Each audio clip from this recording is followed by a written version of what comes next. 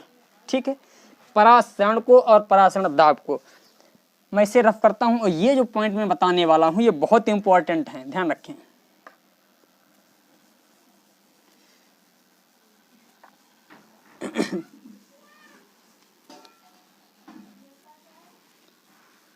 देखें, मैंने क्या किया, एक पात्र ले लिया और इस पात्र में एक अर्धपारगम्य झिल्ली, अब मैं अर्धपारगम्य झिल्ली बता चुका हूं कौन सी होती है, मैंने अर्धपारगम्य झिल्ली लगा दी। ठीक है, ये हमारी अर्धपारगम्य झिल्ली हो गई।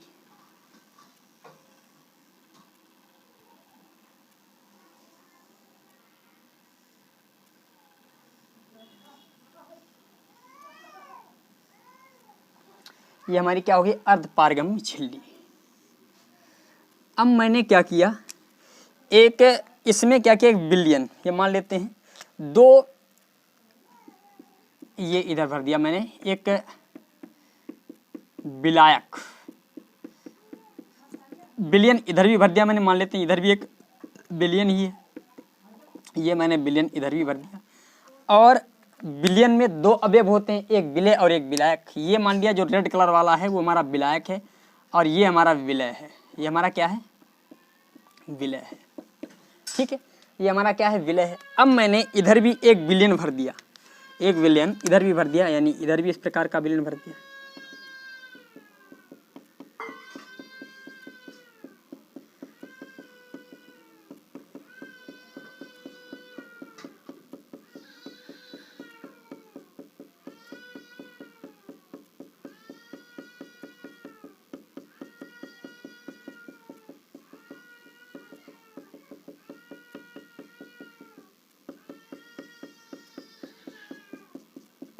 ये इधर कर दिया मैंने। अब थोड़ा इसे और बढ़ा देते हैं, इधर इनके स्तर को दोनों को बराबर कर देते हैं जी। अब मैंने इन दोनों के स्तर को मैंने बराबर कर दिया, अभी तक ये बराबर है। इसमें भाई कुछ विलय भी डाल देते हैं, ये विलय भी है इसमें। ठीक है, ये हमारा विलय हो गया, यानी विलय और विलायक से हमारा एक मिक्सचर तो बन गया। अब परासरण में होता क्या है, अब भैया ये जो है विलायक है, विलायक किसी विलयन यानी किसी विलयन में उपस्थित विलायक कम सांद्रता, इधर क्या है, कम गाढ़ा है, विलायक की मात्रा इधर कम है और इधर विलायक की मात्रा ज़्यादा है। अब देखिए, क्योंकि इधर मान लेते हैं जल जो है जल के पास रहने के लिए उतावला होगा, यानी जल जो है ये जो है लाल जो विलय है विलय के पास जाने की कोशिश करेगा, विलय है जो विलय के पास जाने की कोशिश करेगा। इधर सांद्रता, इधर कम गाढ़ापन है और इधर ज़्यादा गाढ़ापन है, इधर क्या है, ज़्यादा गाढ़ापन है, क्योंकि इधर जो है कम है गाढ़ापन और इधर ज़्यादा गाढ़ापन है। तो इसमें होता क्या है, ये विलायक के जो कण होते हैं, ये विलायक के कण कम सांद्रता वाले विलयन से अधिक सांद्रता वाले विलयन की ओर, कम सांद्रता वाले विलयन से अधिक सांद्रता वाले विलयन की ओर जाते हैं। यही क्रिया क्या कहलाती है, परासरण कहलाती है। यही क्रिया क्या कहलाती है, परासरण कहलाती है। यानी विलायक का कम सांद्रता वाले विलयन से अधिक सांद्रता वाले विलयन की ओर जाना ही अर्धपारगम झिल्ली से बोल रहा है, यानी अर्धपारगम झिल्ली से, यानी किसी विलायक का कम सांद्रता वाले विलयन से अधिक सांद्रता वाले विलयन में जाना ही क्या कहलाता है, हमारा क्या कहलाता है, परासरण कहलाता है। यानी किसी विलयन यानी किसी विलायक का कम सांद्रता वाले विलयन से अधिक सांद्रता वाले विलयन की ओर अर्धपारगम झिल्ली में से जो प्रवाह होता है, यानी अर्धपारगम जब मैं झिल्ली रखता हूँ तब अर्धपारगम झिल्ली में से जो प्रवाह होता है वही क्या कहलाता है, परासरण दाब। यानी किसी विलायक का कम सांद्रता वाले विलयन से अधिक सांद्रता वाले विलयन की ओर अर्धपारगम झिल्ली में से होकर या अर्धपारगम झिल्ली में होने वाले प्रवाह, यानी अर्धपारगम झिल्ली से होकर जाएगा, इसी प्रवाह को हम कहते हैं परासरण। इसी को क्या कहते हैं, परासरण। अब इसका मतलब ये है कि ये जो है लाल वाले कण जो हैं अब इधर आना स्टार्ट हो जाएंगे। जब ये कण इधर आना स्टार्ट हो जाएंगे तो स्थिति क्या होगी, इधर का स्तर ऑटोमेटिक कम होने लगा और इधर का स्तर ऑटोमेटिक बढ़ने लगेगा। ये स्तर कम हो रहा है और ये स्तर धीरे धीरे बढ़ रहा है, ये स्तर फिर कम हो रहा है, ये स्तर धीरे धीरे बढ़ रहा है, ये स्तर कम हो रहा है और ये बढ़ता जा रहा है, कम हो रहा है, बढ़ता जा रहा है। इस प्रकार इधर का स्तर क्या हो जाता है, उच्च हो जाता है और इधर का स्तर कम हो जाता है। अब मैं क्या करूं, ये देख रहा हूं कि स्तर इधर का ज़्यादा बढ़ रहा है और मैंने क्या किया, यहाँ पर कोई दाब लगा दिया। क्या किया, ये जो दाब लगा दिया, अब इससे जब दाब लग गया तो भाई जितना कण जाना चाहिए था अब ऊपर से दाब लगा है तो इधर से जो जाने वाले कण थे अब उधर नहीं जा पा रहे। क्यों, ऊपर जगह नहीं मिल रही है, ऊपर इन्हें जगह नहीं मिल रही है। जब ये ऊपर जा नहीं सकते हैं तो ये वहीं पर रह जाते हैं, यानी दोनों का आयतन क्या रहता है, दोनों युगल में रहते हैं। तो जो परासरण क्रिया को जो रोकने के लिए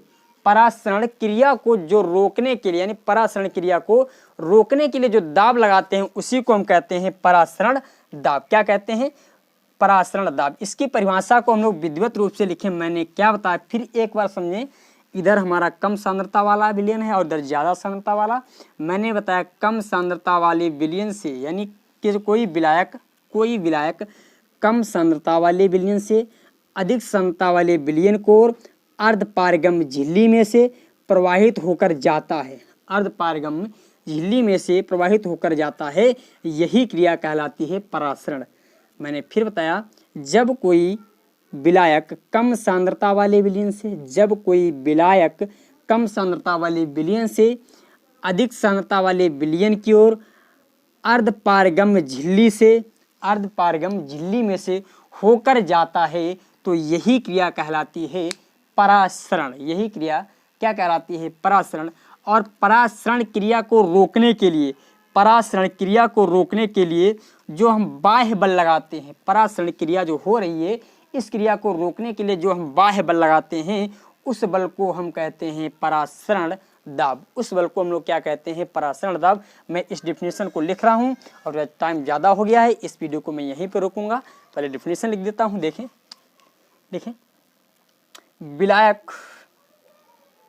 विलायक का, यानी कोई विलायक का कम सांद्रता वाली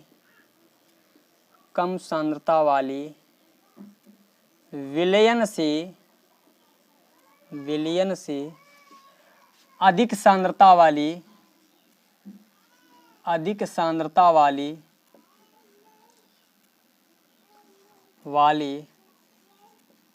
विलयन की ओर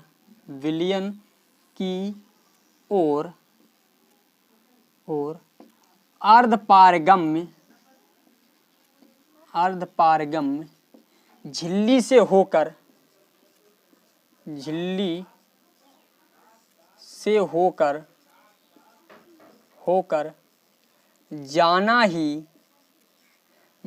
से होकर जाना ही परासरण कहलाता है।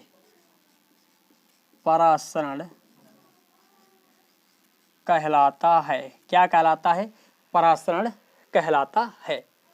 अब परासरण दाब डिफिनेशन डाल लेंगे। परासरण दाब तो लिखेंगे परासरण की क्रिया को रोकने के लिए जो बाह्य बल लगाया जाता है, जो बाह्य बल, यानी ये परासरण हो रहा था, इधर का स्तर ऊंचे उठ रहा था, मैंने कहा युगल रखने के लिए जो मैं बल लगा दूं वही जो बल लगाया जाता है वही क्या कहलाता है, परासरण दाब। लिखेंगे परासरण की क्रिया को रोकने के लिए जो बल लगाया जाता है, परासरण की क्रिया को रोकने के लिए जो बल लगाया जाता है उसे हम परासरण दाब कहते हैं, उसे हम परासरण दाब कहते हैं। इसे P से प्रदर्शित करते हैं, इसे P से प्रदर्शित करते हैं। आज की वीडियो यहीं तक रहेगी और कल हम लोग समझेंगे इसे पाई से, P से नहीं लिखेंगे, पाई से प्रदर्शित करते हैं, ठीक है। और कल की वीडियो हम लोग समझेंगे परासरण दाब के कुछ नियम और इसके बाद अंक के क्वेश्चन समझेंगे। और आप लोगों से मैं बार बार कह रहा हूँ, यदि आप नए स्टूडेंट हैं तो आप हमारे चैनल को सब्सक्राइब करें और एक तरफ से प्रत्येक वीडियो को क्रम से देखिए, तभी आपको कोर्स समझ में आएगा, अदरवाइज आपको समझ में आने वाला नहीं है। और जो हैंड रिटन PDF नोट्स उन्हीं स्टूडेंट्स के लिए है जो हमारे रेगुलर स्टूडेंट हैं और प्रत्येक वीडियो को विधिवत रूप से पढ़ रहे हैं, उन्हीं के लिए। धन्यवाद, फिर मिलते हैं अगली वीडियो में, तब तक के लिए आपको नमस्कार।